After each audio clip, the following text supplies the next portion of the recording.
Korean restaurant na merong matapang at masarap na kape. Perfect sa midnight cravings mo dahil open sila from 10 a.m. to 2 a.m. daily sa Malolos, Bulacan. So, tara! Check it out!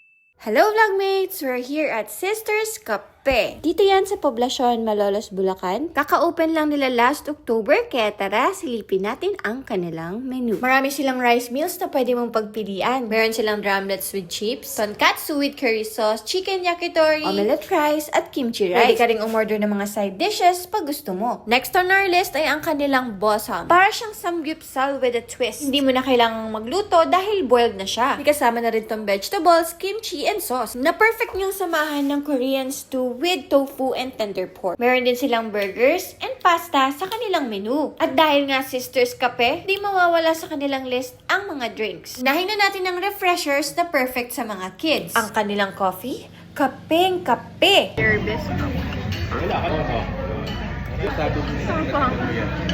Meron din silang milk-based latte at mga frap. Every corner is a photo spot dahil sa kanilang aesthetic and cozy design. Plus good food, plus good coffee. O diba, perfect tambayan at balik-balikan. Open sila from 10 a.m. to 2 a.m. daily kaya hindi ka mabibite. For inquiries and reservation, you can message their Facebook page. That's all vlogmates. Mukhang next year na ako magde-diet.